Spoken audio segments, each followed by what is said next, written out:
ذریعہ بن جائے گا۔ اور دوسری نصیحت نبی پاک صلی اللہ علیہ وسلم نے اس خاتون کو کی ہے، جتنی میری مائیں بہنیں اس بات کو سن رہی ہیں ان کی خدمت میں گزارش ہے کہ خصوصیت کے ساتھ اس پیغام کو سنیں کہ اللہ کے حبیب علیہ السلام نے خاص طور پر ایک اسلامک بہن، ایک نبی پاک کی امتی خاتون نے نبی پاک کی بارگاہ میں اپنی کامیاب زندگی کا سوال کیا۔ حضور نے اسے ایک خاتون کو جواب نہیں دیا۔ قیامت تک آنے والی تمام ماؤں اور بہنوں کے لیے، تمام اسلامک بہنوں کے لیے اس میں پیغام ہے کہ یہ 3 کام اپنی زندگی میں اختیار کر لو، تمہارا گھر بھی بچے گا، تمہارا خاندان بھی بچے گا، تمہاری اولاد بھی بچے گی، تم خود بھی بچ جاؤ گی جہنم کی آگ سے، اور تمہاری برکت سے نہ جانے کے اپنے خاندانوں کی بخشش ہو جائے گی۔ نبی پاک صلی اللہ علیہ وسلم نے اس خاتون کو پیاری نصیحت کیا کی کہ گناہوں کی وادی کو چھوڑ دو، گناہوں کے راستے کو چھوڑ دو اور نیکی کا راستہ اختیار کرو۔ دوسری نصیحت کیا کی؟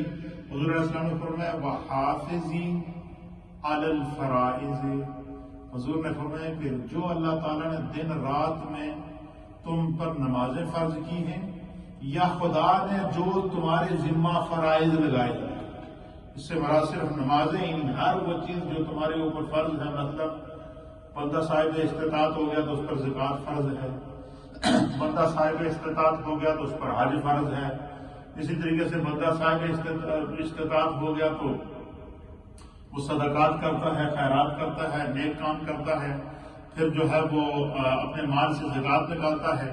تو فرمایا کہ جو بھی خداوند قدوس نے اور بالخصوص خواتین کے لیے اس میں یہ ہے کہ ہماری ماؤں بہنوں کے پاس جو ہے وہ اپنے جو نصاب ہے اس سے بڑھ کر کئی گنا زیادہ سونا پڑا ہوتا ہے، زیورات سے لدی ہوئی ہوتی ہیں، لیکن ان کو یہ توفیق نہیں ہوتی کہ یہ جو سونا ہم نے ڈالا ہوا ہے اس کی ہمارے اوپر زکوٰۃ ہے۔ یہاں تک ہمارے فقہاء محدثین نے لکھا ہے کہ اگر کسی خاتون کے پاس سونا موجود ہے اور وہ نصاب کو پہنچ رہا ہے 7.5 تولے تک وہ اس کی مقدار موجود ہے، اور اس سونے کے اوپر اگر وہ زکوٰۃ اس کے پاس رقم موجود نہیں ہے تو حضور علیہ السلام نے فرمایا کہ وہ اپنے اس سونے کو جیولر کے پاس لے جائے، سنار کے پاس لے جائے، اس کی قیمت لگوائے، پھر اس سونے میں سے جو اس کی زکوٰۃ بنتی ہے اتنا سونا اس میں سے اس کو فروخت کرے اور وہ رقم زکوٰۃ کی اپنی اس میں سے نکالے۔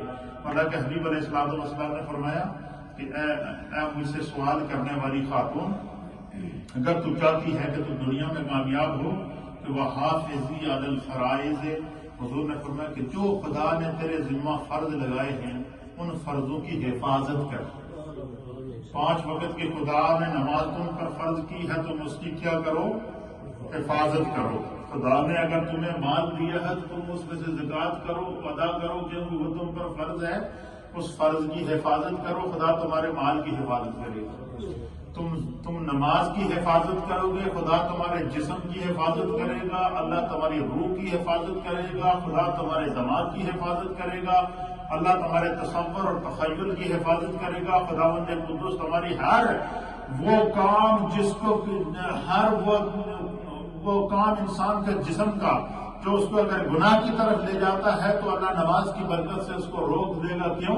کہ اس نے نماز کی پابندی کی، فرائض کی حفاظت کی، اور اس کا یہ فیصلہ ہے ان الصلاۃ تنہی عن الفحشاء والمنکر، کہ جڑا بندہ نماز کا پابند ہو جائے اگر غلطی نہ اس کا قدم گناہ کی طرف بڑھ بھی جائے تو خدا روک دینا ہے۔ اگر اس کی زبان گناہ کے لیے کھل جائے تو اللہ اس کی زبان کی حفاظت کرتا ہے، خدا اس کی حفاظت کرتا ہے۔ تو آپ مجھے بتائیں کہ وہ شخص کتنا خوش قسمت ہوگا کہ خدا چاہے کہ اس کے قدم کو غلط راستے کی طرف نہیں لے جانے دے گا، اللہ چاہے کہ یہ اگر گناہ کی طرف بڑھ رہا ہے تو اسے روک دیا جائے، خدا چاہے کہ اس کی سوچ اگر اس کے دماغ، فکر، تصور، تخیل اور سوچ کے اندر اگر گناہ کا کوئی شائبہ آ گیا ہے تو خدا اس کو جو ہے وہ معاف کرے۔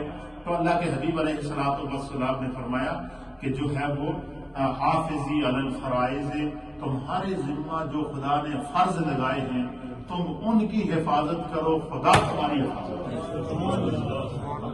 کتنا بڑی یہ اپرچونٹی ہے ہمارے لیے، اور کتنی بڑی پروٹیکشن ہے جو خدا ہمیں دے رہا ہے، اور کتنی، اور اس پروٹیکشن کے اوپر گارنٹی کون ہے؟ میرے مصطفیٰ۔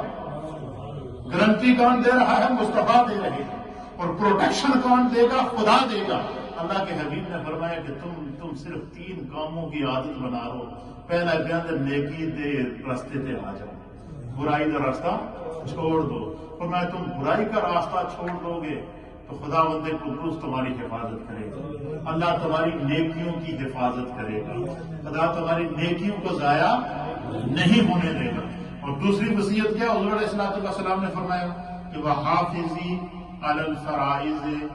حضور نے فرمایا اپنے فرضوں کی حفاظت کرو.